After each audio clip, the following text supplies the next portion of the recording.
Match report for Saturday 12th of September against Felbridge. Yeah, another fantastic game. I was super excited about this game even from the outset. Firstly, because it's only about 5 minutes from my house, and both of my lads were playing, so it was a good Canal attendance. Won the toss, decided to have a bat. Thought we had a good start. We got about 30 odd off the first sort of 4 or 5 overs. Slowed down a little bit, as you do, and we lost 1 or 2 wickets in reasonably quick succession.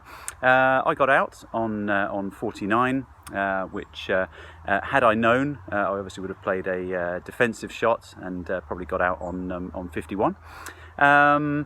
After that, Bav really picked up the mantle, had a really good innings, and hit an excellent 80. I think he's had a really good season, actually, and probably hasn't necessarily got the runs so far this season. I think he's averaged about sort of 15 or so.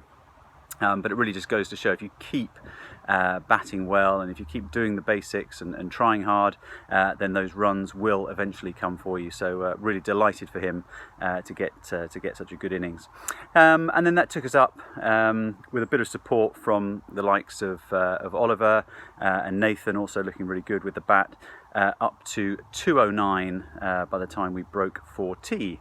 Then we obviously came back to take to the field. Opened with Oliver and Hayden. Oliver very consistent with his bowling, was super happy with that. He bowled his 8 overs straight through and kept them pretty much in check. Hayden also bowled really well. I mean, I think he was very unlucky in terms of he was getting a lot of bounce on the ball, and the guy who was opening up the batting was sort of flashing at it, and he had a lot of streaky runs off his bowling. So what I was pleased with there was he had 3 overs, and I said to him, look, have a bit of a break and then try your luck coming up the hill. Which he did. He kept his head up throughout the period fielding, and then his second stint at the end of the game was really positive. So excellent performance there, and just goes to show not to get our heads down even if we do have a bit of bad luck. In terms of everyone else, I thought the bowling generally was very good. Rowan had a hat-trick ball, so that was great. Didn't quite come off, but brilliant stuff.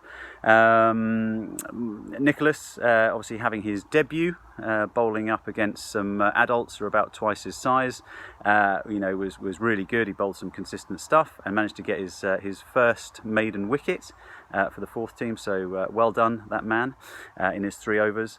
And I think we did field well. I think we put pressure on them. A couple of their batsmen had some quite decent scores. I think it was their number, can't remember now, 7 or 8 batsmen got into the 60s. So he really looked like their danger man in terms of getting them over the line. 209.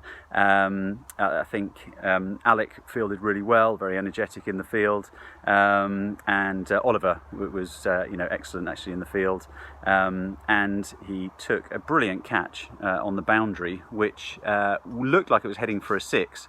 And if he hadn't have caught it, to be fair, it would have been their game. So it actually turned out to be a game-winning catch. So excellent stuff from that side. So all in all, they fell 6 runs short. But what a brilliant game of cricket. Competitive, fun, everything we really needed to make an excellent Saturday afternoon. Obviously, after the recent weeks, the level was a little bit more manageable for us. But at the same time, they had 7 adults and 4 youngsters, and we were complete opposite. 4 adults and 7 youngsters. So I think we performed very well on the day. So excellent results for everyone there. Well done. And going forward for this weekend, it looks like Hammerwood is up and running. It looks like the sun is shining. So super excited about the future. If you look at other clubs, maybe they're sort of treading water or whatever. Certainly not at East Grinstead. Everything is, we're not just treading water, we're really moving forward. We've got a 5th team game, I think, playing, a 4th team game on Saturday. We've got another bunch of fixtures over the weekend, so super excited about that. And just on that, if anybody has seen the notes come through on financing the Hammerwood project, it'd be fantastic if you could dig deep into your pockets. I do appreciate that at the moment money is probably quite tight, but whatever you can do, whether that be saving money on unessentials like electricity or clothes, or eating a lot of bread before you go to a restaurant, save the money on the bill and pass it over to Christian and the team for the Hammerwood project. And I look forward to seeing everyone next weekend.